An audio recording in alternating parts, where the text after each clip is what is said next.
We're continuing to follow the breaking news out of Russia. Russian President Vladimir Putin is promising swift justice for a mercenary group whose revolt he calls an armed mutiny. In an overnight address, Putin calls the Wagner Group's rebellion a treasonous stab in the back. The Wagner Group's leader claims he and his fighters have taken control of a southern Russian city where the headquarters for the war on Ukraine are based. NBC News is working to verify these claims. We'll follow this breaking story all morning right here on MSNBC. But joining me now for more analysis is retired U.S. Army Lieutenant General Steph Twitty, former Deputy Commander of U.S. European Command. Lieutenant General, thank you very much for coming to the show. How serious of a threat is President Putin facing here? Yeah, this could be a very serious threat, particularly if Prigozhin starts to get a groundswell of support from Russian civilians. Then you're dealing with a civil war, and then this makes it a war for Putin on two fronts. So this is the worst disaster for Putin if this groundswell occurs. The other thing is this provides an opportunity for the Ukrainians to drive a wedge here and use this to their advantage during the war. Putin's mind now is on his own internal conflict.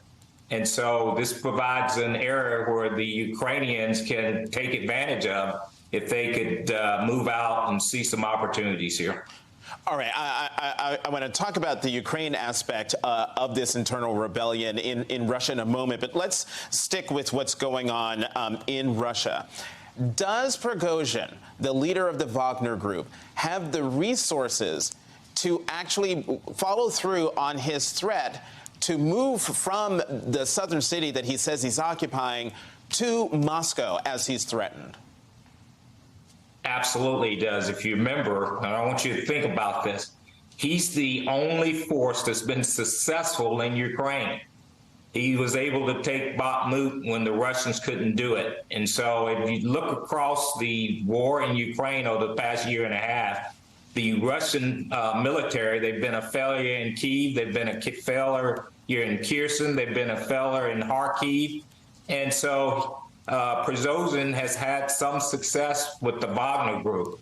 And so he has the resources. He has a band of thugs, prisoners, convicts that really do not have any allegiance to Putin whatsoever and may not even have allegiance to the country of Russia. But when this is what happens when you provide militias the ammunition and you don't put any guardrails associated with them and you tell them to get out there and fight, they could turn on you. And this is what's happening now. And Lieutenant General, the other thing, and correct me if I'm wrong, that we should keep in mind in terms of the resources of the Wagner Group, it's not that just that they've been hired by Putin to basically fight his war and do so more successfully than his own troops, but that Prigozhin, the head of the Wagner Group, is wildly wealthy. He can finance this rebellion on his own. Am I right in thinking that? Absolutely. He has a tremendous amount of resources, particularly coming out of Africa. As you know, he's used his forces to fight in Africa, and he's been able to resource his military from the minerals, the diamonds, and so forth that he's been able to gain out of Africa. So he has a tremendous amount of wealth and can fund this fight probably more so than Putin can fund his own forces at this point. One more question on the Russia aspect of this. What does this internal rebellion say about Putin's grip on power in Russia? Well, I think what it really says is, and I alluded to it earlier, the last thing any country should do is allow militias to form and you put no guardrails associated with them. Prigozhin has had free reign throughout this particular war. He's been able to say what he wants to say. He's been able to do what he wants to say. There's no contract between his forces and the military. And so therefore, they're running around like a band of bandits, and Putin allowed this to happen. Now trying to rein something like that in will be very difficult for Putin. He's lost all the disrespect from the Wagner forces, and certainly the Russian military has lost all kind of respect from the Wagner forces because they have not been capable fighters on the battlefield. And you see on the screen there on the left, Russian President Vladimir Putin. On the right, the head of the Wagner Group, Yevgeny Prigozhin. So, Lieutenant General, what sort of impact could all of this have on what's happening in the ground in Ukraine?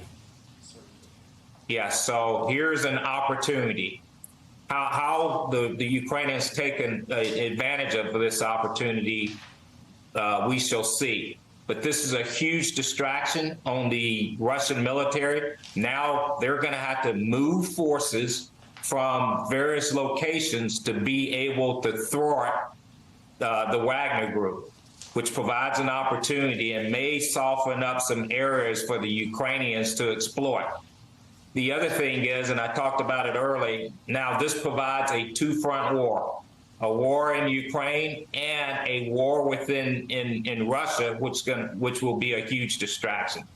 So I would say that the Ukrainians are probably looking at this now and trying to figure out how they can exploit this. As we see in the breaking news banner there, it says Ukraine signals counteroffensive is making progress. And this is all happening just as Ukrainian President Volodymyr Zelensky has kicked off what has been the long anticipated spring counteroffensive. It's days, maybe even a week or so in progress. Can you talk to us about what that counteroffensive looks like? And again, how what's happening internally in Russia impacts that counteroffensive? Yeah, so what you're seeing on the Ukrainian battlefield at this point in time, and this is slow progress, but it is intended to be a slow progress. You know, I have a lot of years in combat, and it was slow for me as well, particularly when you're talking about mines, trenches, dug-in bunkers, elaborate defense systems. You have to fight through all that stuff. And the Ukrainians have been fighting the frontline forces at this particular point, trying to break through that massive defense of the Russians. They're trying to find the vulnerabilities. So that's why this war has been so slow. The heavy fight is still to come, where the main Russian defense belt is located. And so opportunities in the nest, they've been making small progress there. They've been making small progress in the Bakhmut area. And I think we'll continue to see this small progress, and it's going to get tougher and tougher as they go along here. Again, opportunities in terms of the Russian conflict that's going on right now. If forces move from Ukraine to be able to support the internal defense of Russia, there will be opportunities there that will present itself to the Ukrainians that they should exploit.